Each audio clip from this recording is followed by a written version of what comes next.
Magandang tanghali Luzon, Visayas at Mindanao. Narito na ang nagkakaisa at pinakamalawak na pagbabalita. Sa pangunguna ng Presidential Communications Office na kinabibilangan ng Philippine Information Agency, Philippine News Agency, Presidential Broadcast Service, IBC at PTV, mula sa IBC 13, ako po si Princess Jordan. Ihahatid namin ang mga komprehensibo at mahalagang balita mula sa iba't ibang bahagi ng bansa. Mula naman sa PTV, ako si Alan Francisco. Ito ang Balitang Pambansa! Ngayong tanghali sa Balitang Pambansa, pamamahagi ng tulong ng mga ahensya ng pamahalaan sa mga biktima ng pagputok ng Bulkang Kanlaon. Patuloy, higit 4 na milyong pisong halaga ng tulong na ipamahagi na. Sugarcane farmers sa Negros na naapektuhan ng pagputok ng Bulkang Kanlaon, tutulungan ng SRA. Panukalang 2025 National Budget, lusot na sa Bicameral Conference Committee. 13 natatanging individual at organisasyon na nagbigay karangalan sa Pilipinas sa ibang bansa. Kinilala ni Pangulong Ferdinand R. Marcos Jr. Pagpapatupad ng economic reforms na magbubukas ng karagdagang oportunidad na trabaho sa bansa, tiniyak ng Pangulo. At World Bank, nakikitang lalago ang ekonomiya ng Pilipinas sa 6% hanggang sa 2026 sa kabila ng nangyayaring tensyon sa Middle East. Una sa ating mga balita, patuloy ang pamahagi ng tulong ng iba't ibang ahensya ng pamahalaan sa mga biktima ng pag-aalboroto ng Bulkang Kanlaon. Sa katunayan, umabot na sa higit 4 na milyong piso ang tulong na naibigay ng DSWD sa mga apektadong residente. Si Vel Custodio ng PTV sa Balitang Pambansa. Dahil sa pagtaas ng volcanic activities at posibleng muling pagputok ng Bulkang Kanlaon, nagpatupad ang forced evacuation ng LGU sa mga nasa loob ng 6 kilometers danger zone. This is in relation to the national guidelines that since CIVOLS has raised the alert status of Canlaon volcano to alert level 3, and this indicates increased volcanic unrest and potential eruption within the coming days or weeks. Kaya po nag-forced evacuation. Ayon sa Canlaon City Public Information Office, ongoing ang evacuation sa 5 barangay na malapit sa Bulkang Kanlaon. Mahigit 4,200 individual na ang inililikas na malapit sa 6-kilometer radius ng bulkan. Pero ayon sa pamahalaang lungsod ng Kanlaon, kung sakaling kakailanganing i-force evacuate ang lahat ng nasa 5 barangay, aabot sa 23,000 individuals ang kakailanganing evacuate. Kaya hinanda na ng Canlaon City Government ang 7 pang nalalabing barangay para magsilbing evacuation center. Mahigit 1.4 million family food packs na ang nakapreposition para sa Canlaon affected families sa Region 6 at 7. Habang nasa higit 4.39 million na halaga ng relief goods ang naipamahagi ng DSWD sa lahat ng mga local government units na apektado ng pagputok ng Mount Canlaon. Personal na binisita kahapon ng DSWD Secretary Rex Gatchalian ang Negros para makipagpulong sa local government unit at tignan ang lagay ng mga apektadong lugar at i-assess ang karagdagang suporta na maibibigay ng ahensya. Pinangunahan din ng kalihim ang pamamahagi na mahigit 590,000 pesos worth family food packs sa Canlaon affected families. Alinsunod sa bili ni Pangulong Ferdinand R. Marcos Jr. na tignan ang sitwasyon ng mga evacuees at bigyan ng agarang tulong. May nakaabang din na serbisyong medikal sa evacuation center. Samantala, ayon sa Canlaon City PIO, makulimlim ang panahon at may kalat-kalat na pag-ulan sa Canlaon City, kaya posibleng magkaroon ng scene eruption at lahar o muddy stream flow sa mga apektadong lugar. Pinasususpindi na ng lokal na pamahalaan ang lahat ng social gathering sa Canlaon City para ngayong Disyembre. May panawagan naman ng Canlaon City Government. Sa lahat ng aming mga kababayan na nasa loob pa po ng 6 kilometers radius permanent danger zone, we highly encourage you to evacuate as soon as possible to our evacuation centers since this is for their own good And we also hope for those people who are hearing this right now to please include Canlaon City in their prayers. And we are also open for assistance and other help as well for the constituents here in Canlaon City. Mula sa People's Television Network, Vel Custodio, Balitang Pambansa. Pinangangambahan naman na ang posibleng lahar flow sa Bulkang Canlaon dahil na rin sa masamang panahon na nagdudulot ng pag-ulan sa probinsya ng Negros. Para bigyan tayo ng update kaugnay sa lagay ng panahon sa probinsya, makakausap natin sa telepono si Veronica Torres. Magandang tanghali, Ma'am Veronica. Magandang tanghali din po sa inyo, pati na rin sa ating mga taga-subaybay. Patuloy pa nga rin ang epekto ng shear line sa silangang bahagi ng Central at Southern Luzon at Northeast Monsoon sa Northern Luzon at nalalabing bahagi ng Central Luzon at Easterly sa nalalabing bahagi ng bansa. Asahan natin na magpapaulan pa rin ang shear line sa Metro Manila, Calabarzon, Nueva Ecija, Bulacan, Aurora, Camarines Norte, Camarines Sur at Catanduanes. Easterly naman na magdadala ng paulan, mga kalat-kalat ito at may mga kasamang thunderstorms sa Eastern Samar, Dinagat Islands, Surigao del Norte at Surigao del Sur. Northeast Monsoon naman magpapaulan sa Cagayan Valley, Apayao, Kalinga, Mountain Province at Ifugao. Mas magandang panahon sa nalalabing bahagi ng bansa kung hindi tayo makakaranas ng mahinang pag-ulan, posible rin naman ang mga localized thunderstorms. Wala na tayong nakataas na gale warning sa anumang dagat baybayin ng ating bansa, pero ingat pa rin sa papalaot sa Northern Luzon at silangang bahagi ng Central at Southern Luzon dahil magiging katamtaman hanggang sa maalon ang karagatan. Meron din naman tayong nilabas na weather advisory. Ito ay updated kanina alas 11 ng umaga kung saan heavy to intense na mga ulan, posible sa Quezon at Aurora at moderate to heavy na mga ulan sa Isabela at Camarines Norte. Wala naman tayong namomonitor na low pressure area or bagyo sa loob or malapit sa ating Philippine Area of Responsibility. So, sa weather condition naman, sa area ng Negros, kung nasan yung Mount Canlaon, ay inaasahan pa rin natin ang fair weather conditions pero may mga chance pa nga rin ng mga localized thunderstorms. At yan nga muna ang latest mula sa Weather Forecasting Center ng Pag-asa, Veronica Torres, nag-uulat.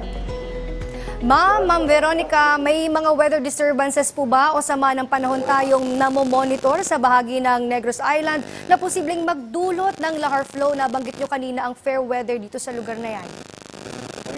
Sa ngayon naman ay nakikita pa nga rin natin na patuloy pa rin na maganda yung panahon sa mga susunod na araw kung titingnan natin sa areas ng sa may Negros Island region sa mga susunod na araw. Pero may mga chance pa rin tayo ng mga localized thunderstorms na kailangang pagkaingatan. Ma'am Veronica, papaano po ito sakaling makaapekto sa daloy ng volcanic deposit ng Mount Canlaon, itong mga weather disturbances na maaaring tumama sa Negros Island? Ay, paulit po ng tanong. Sorry. Papaano po ang kung sakaling maapektuhan ng daloy ng volcanic deposit ng Mount Canlaon ng mga possible weather disturbances doon sa lugar ng Negros? Ano po yung mga posibleng mangyari o yung inaasahan natin sakali man po na tumama nga po yung ilang mga pag-ulan na inyong nabanggit kanina? Sa ngayon naman po, wala naman tayo nakikita mga weather disturbance na nakakaapekto magdadala ng pamalawakang ulan at least for today sa area ng Mount Canlaon. Pero sa mga susunod na araw, not ruled out kung magdadala ng paulan either easterlies o ITCC sa mga lugar na yon. Kapag nagkaroon tayo ng mga tuloy-tuloy na mga pag-ulan, hindi din po ruled out yung epekto na magkakaroon ng lahar sa area po. Ayun, maraming salamat po, Ma'am Veronica Torres mula sa Pag-asa. Samantala, pinayagan ng makauwi sa kani-kanilang mga bahay ang ilang bakwit sa Baguio City. Ipinagbawal naman ng Calaon City ang party sa loob ng 6-kilometer permanent danger zone. Si Hope Torrichante ng Radyo Pilipinas Iloilo sa Balitang Pambansa. Hope. Nakauwi na ang ilang evacuees sa Baguio City na inilikas kasunod ng pagputok ng Bulkang Canlaon noong Lunes. Ayon kay Ms. Andrea Huhilia, Information Officer ng Baguio City Incident Management Team, simula kahapon ay pinayagan ng makauwi ang ilang bakwit na bagamat malayo sa danger zone ng bulkan ay naapektuhan pa rin ng pagsabog. Sinabi ni Huhilia na mahigit 500 pamilya mula sa Baguio City ang inilikas kasunod ng pagputok ng Bulkang Canlaon.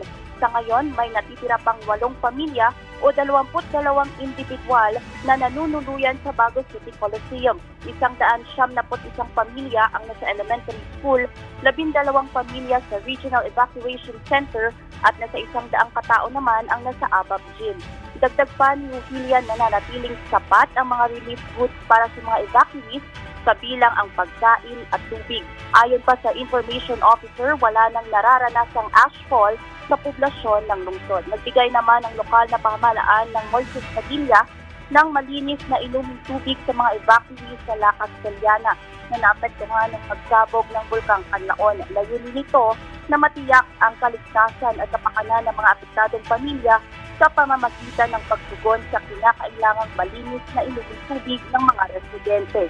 Samantala, may higpit na ipinagbabawal ng lokal na pamahalaan ng Canlaon City ang pagpaparty, pagtitipon o social gathering sa loob ng 6-kilometer permanent danger zone habang nasa alert level 3 ang Bulkang Canlaon. Mula sa PBS Radyo Pilipinas Iloilo, Hope Torresante para sa Balitang Pambansa.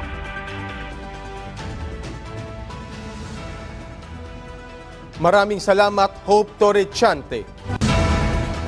Namahagi naman po ang Office of Civil Defense Western Visayas ng mga face mask sa mga apektadong residente ng Bulkang Canlaon. Bukod pa yan sa ipamamahagi ring food items at shelter kits. Si Paul Tarosa ng Radyo Pilipinas Iloilo para sa Balitang Pambansa. Pinangunahan ni Office of Civil Defense Western Visayas Regional Director Raul Fernandez ang distribusyon ng face mask para sa mga residente sa probinsya ng Negros Occidental na apektado ng Bulkang Canlaon. Ayon kay Office of Civil Defense Western Visayas spokesperson Maria Cristina Mayor, binigay ang mga face mask sa bayan ng Murcia, La Castellana at La Carlota City sa probinsya ng Negros Occidental at magpapatuloy ngayong araw ang distribusyon sa mga apektadong residente. Mahalaga na makasuot ng face mask ang mga residente ayon sa OCD6 bilang proteksyon sa binubugang abo ng Bulkang Canlaon. Bukod sa distribusyon ng face mask, nakatakdaring magpamigay ang ahensya ng non-food items at shelter kits para sa mga apektadong residente. Sa datos ng OCD Western Visayas, nasa mahigit 3,000 pamilya na o 11,000 individual ang nagsilikas dahil sa pagputok ng Bulkang Canlaon. Mula sa PBS Radyo Pilipinas Iloilo, Paul Tarosa para sa Balitang Pambansa. Nakahanda ang Sugar Regulatory Administration na magbigay ng tulong sa mga magsasakang naapektuhan ng pagputok ng Bulkang Canlaon. Ayon kay SRA Administrator Luis Pablo Azcona, may natitira pa silang 2 milyong piso mula sa kanilang Corporate Social Responsibility Fund na maaaring gamitin para sa mga sugar farmers. Plano ng SRA na mamigay ng mga tubig, inumin, bigas, mga pagkain at mga hygiene kits sa mga naapektadong magsasaka. Tiniyak din ni Azcona na masusi nilang minomonitor ang kalagayan ng bulkan at ang pagbagsak ng abo sa mga taniman ng tubo. Matinding pinsala ng ashfall ang La Carta sa Central Negros. Pinarangalan naman ni Pangulong Ferdinand R. Marcos Jr. ang ilang natatanging individual at organisasyon na nagbigay karangalan po sa Pilipinas sa ibang bansa. Tiniyak naman ng Pangulo ang patuloy na pagpapatupad ng reforma sa ekonomiya nang magbubukas ng mas maraming oportunidad na trabaho sa mga Pilipino. Si Kenneth Pasyente ng PTV sa Balitang Pambansa. Kenneth. Yes, Alan, tiniyak ni Pangulong Ferdinand R. Marcos Jr. na patuloy ang hakbang ng pamahalaan para maprotektahan ang mga OFW. Yan ang tiniyak ng Pangulo kasabay ng pangunguna niya sa 2024 Presidential Awards for Filipino Individuals and Organizations Overseas. Ayon sa punong ehekutibo, patuloy ang pakikipagtulungan ng pamahalaan para palakasin pa ang labor agreement sa ibang bansa para masiguro na mapoprotektahan ang mga OFW. Bukod pa riyan ang pagsasagawaan niya ng kampanya kontra illegal recruitment at trafficking at pag-mobilize ng agarang kalinga at saklolo para sa mga overseas Filipino workers na nangangailangan fund. Gayun din anya ang pagpapalakas ng One Repatriation Command Center para sa ligtas na pagpapauwi ng mga OFW na apektado ng kaguluhan o kalamidad. Gayunman, tiniyak ng Chief Executive na magsisikap ang pamahalaan para magpatupad ng mga reforma para makabuo pa ng mga oportunidad dito sa bansa. Nang sa gayon ay darating anya ang panahon na ang pag-alis ng mga Pilipino sa bansa para magtrabaho ay dahil ginusto nila ito at hindi by necessity. Samantala kanina ang Pangulo ang nanguna sa pagkilala sa 13 individual sa ilalim ng 2024 Presidential Awards for Filipino Individuals and Organizations Overseas. Ito ala ng overseas Filipino individuals at organizations na nagkaroon ng malaking ambag sa kanilang komunidad. Samantala, Alan, hinikayat naman ng Pangulo ang mga Pilipino na tularan itong mga 2024 awardee at patuloy na mag-ambag para sa kabuuang pag-unlad ng kanilang pamayanan. At yan na muna ang latest. Balik sa iyo, Alan. Maraming salamat, Kenneth Pasyente. Mananatili namang matatag ang paglago ng ekonomiya ng Pilipinas sa gitna ng nangyayaring geopolitical tension sa Middle East. Ayon yan sa World Bank. Ayon sa Philippine Economic Update o PEU, inaasahan na lalago pa ang ekonomiya ng bansa higit 6% sa loob ng 2024 hanggang 2026. Kaugnay niyan ay mapapanatili rin umano ng bansa ang pag-sustain sa poverty reduction. Mababatid na kamakailan ay mayroong inilabas na projection ang World Health Organization kung saan mananatili sa 5.9% ang economic growth ng bansa. Inaasahan namang tataas ng 6.1% sa taong 2025 at 6.6% sa 2026 ang economic growth ng bansa. Ayon sa World Bank, ito'y magiging posible sa pamamagitan ng improvement sa kondisyon hinggil sa private domestic demand, kagaya ng pagbagal ng inflation, gayon din ang commitment ng pamahalaan sa sustained public investment. Samantala, saad ng WB, ang pagpapanatili sa poverty reduction ay bunsod ng improvement sa household income, mas pinaigting na job creation at patuloy na economic recovery.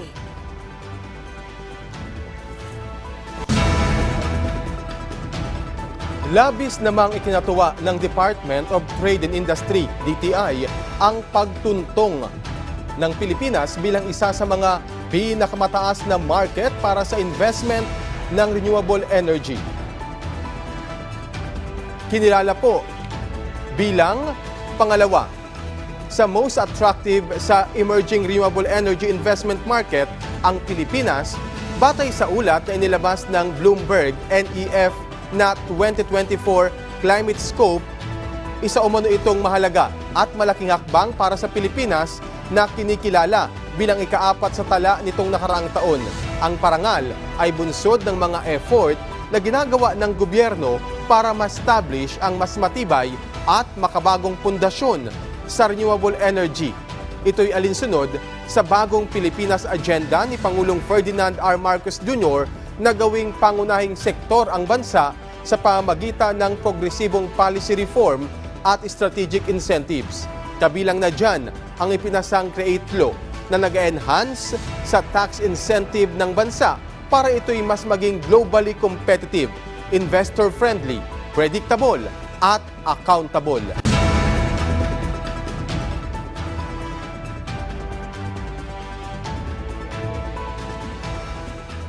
Pagsisilbihin ng ipinapatayong bagong Pilipinas Cancer Care Center sa Pampanga ang mga overseas Filipino worker at kanilang mga pamilya. Sa panayam ng Radyo Pilipinas, sinabi ni Department of Migrant Workers Secretary Hans Leo Cacda na ito ay pasalamat sa pagod at sakripisyo ng mga OFW para sa kanilang mga pamilya at sambayanan. Sabi ni Cacda, hindi nais ng pamahalaan na magkasakit ang mga OFW at kanilang pamilya. Pero sakali mang madapuan sila ng karamdaman ay mayroong silang matatakbuhang pasilidad. Inaasahang maging ganap ang operasyon ng bagong Pilipinas Cancer Care Center sa unang quarter ng taong 2026 na 300 pasyente ang ideal na makakayanan nitong tanggapin. Unang-una, pinahitig ng ating mahal na Pangulo sa ilalim ng bagong Pilipinas na ito ay bilang panukli o bilang alay, bilang handog sa pagod at sakripisyo at hirap, serbisyo ng mga OFW sa kanilang pamilya, pamayanan at sa ating sambayanan.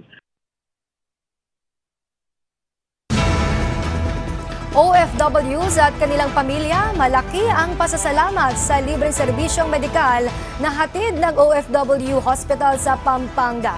Si Jag Costamero ng PIA Gitnang Luzon sa Balitang Pambansa.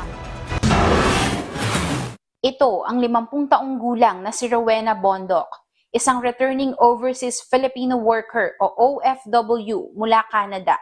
Nang umuwi sa Pilipinas, nakitaan siya ng bukol sa kanyang dibdib. Malaking kaginhawaan anya nang makapagpagamot siya ng libre sa OFW Hospital sa Pampanga. Actually dito nasa OFW Hospital nga nagpapatingin ako dito kasi meron akong may bukol ako sa breast, which is sabi naman ng doktor, lang naman siya, fibroadenoma. Every 6 months nakamonitor ako sa kanila. Every 3 months meron akong laboratory sa kanila, as in libre talaga. Yun yung pinaka-the best na nagawa ng para sa mga OFW. Inaasahan na mas madaragdagan pa ang libreng serbisyong medikal para sa modern-day heroes at kanilang pamilya sa itatayong bagong Pilipinas Cancer Care Center sa ospital. Ayon kay Pampanga Vice Governor Lilia Pineda, malaking tulong ang world-class facility na ito sa pagbibigay prioridad sa kalusugan ng bawat umuuwing OFW o kanilang pamilya.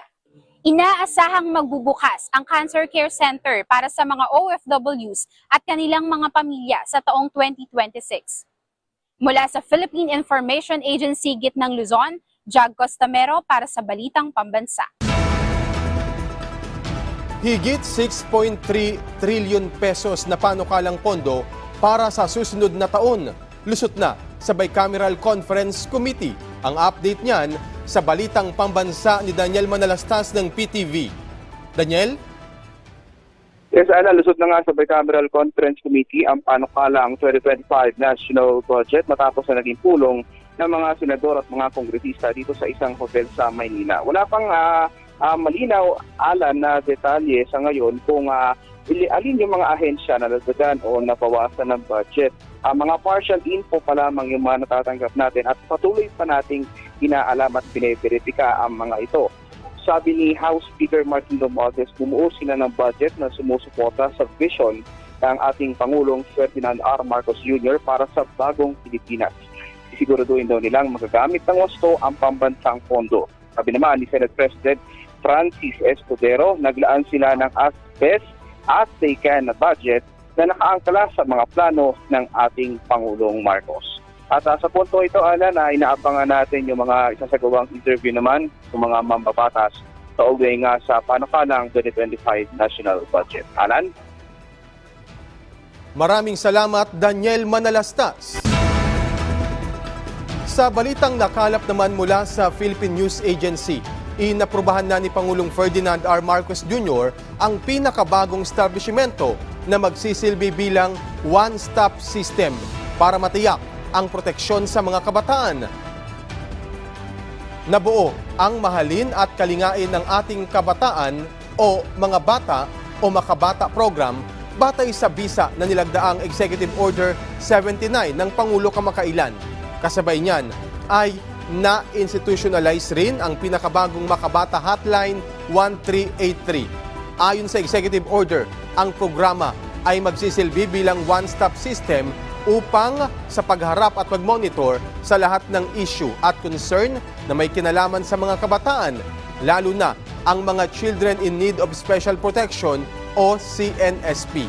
Layon din po ng programa ang pag-rescue at relief operations. Gayon din ang rehabilitasyon at reintegration para sa mga naging biktima. Saklaw na naturang programa ang lahat ng mga kabataan edad 18 pababa, pati na rin ang mga 18 years old above na walang kakayahan na protektahan ang kanilang mga sarili. Samantala, may ikipag-ugnayan naman ang Council for the Welfare of Children sa Presidential Communications Office hinggil sa pagpapakalat ng impormasyon tungkol sa programa para mas maipalapit ito sa publiko. Balita muli sa PNA, makikipagtulungan na ang Department of Budget and Management sa Department of Education hinggil sa pagtaas ng SRI o Service Recognition Incentive para sa public school teachers. Inatasan ng DBM ang lahat ng mga ahensya at bureau na pag-aralan ng mga appropriate measures na kailangan para mapataas ang SRI kasabay na pagsuri sa fiscal limitation at responsibilities ng kagawaran. Binigyan din nila ang kanilang buong pusong pagsunod sa naturang direktiba ng Pangulo na tiyak na makatutulong sa mga guro ng bansa. Ramdaman nila ang hirap at sakripisyo ng isang guro, kaya dapat lamang masiguro ang benepisyo na kanilang matatanggap para sa paglinang ng mga kabataan ng ating bansa. Personal na humarap sa pagdinig ng House Quinta Committee o Murang Pagkain Super Committee ngayong araw si Agriculture Secretary Francisco Chu Laurel Jr. Kasama niya ang iba pang opisyal ng DA at attached agencies nito na una nang ipinatawag ng mga kongresista para palawigin o paliwanagan ukol sa mga hakbang para sa pagpapaibayo pa ng pagpapababa ng presyo ng bigas at iba pang pagkain sa bansa. Kahapon una nang naghayag ng pagkadismaya ang mga kongresista dahil sa nila'y mataas pa ring presyo ng bigas kahit na ibinabana ng pamahalaan ang taripa sa imported na bigas. Sa mga nakikitang dahilan ng mga mababatas ay ang umano'y sabwatan ng mga rice importers at traders. Tinanggi naman ito ng isang kinatawan ng mga importer sa bansa. Tataya ko na sweldo ko, bonus ko, pati bahay ko. Wala kang mabibili na lintik na less than 50 pesos. Bihira po, Mr. Chair. Pinagbubula tayo ng mga hinayupak na ito. I'm sorry for my language, pero niloloko tayo somewhere else eh. Nakita, sinabi na ng Customs 33, sinabi na nga ng wholesaler 35 to 40 ang benta niya. Bakit sa palengke na 50? Ang nabiblame kasi ngayon, ang naging spotlight kaming mga importer, where in fact, tama si Honorable Tulfo na ang makikita natin problema sa retailer. Wala kaming cartel, hindi kami nagpa-profiteering. We're dictated by the market prices. Hindi kami nag-hoarding. At dyan po nagtatapos ang 30 minutong ulat sa bawat sulok ng bansa. Samahan nyo kaming muli mamayang alas 6 ng gabi para sa updated at pinalakas pang balitaan. Mula sa PTV, ako si Alan Francisco. Ito ang pinalawak na puwersa sa pangunguna ng Presidential Communications Office, kabilang ang Philippine Information Agency, Philippine News Agency, Presidential Broadcast Service, IBC at PTV. Mula sa IBC 13, ako po si Princess Jordan, hatid sa inyo ang komprehensibong paghimay sa mahalagang usapin dito lang sa Balitang Pambansa.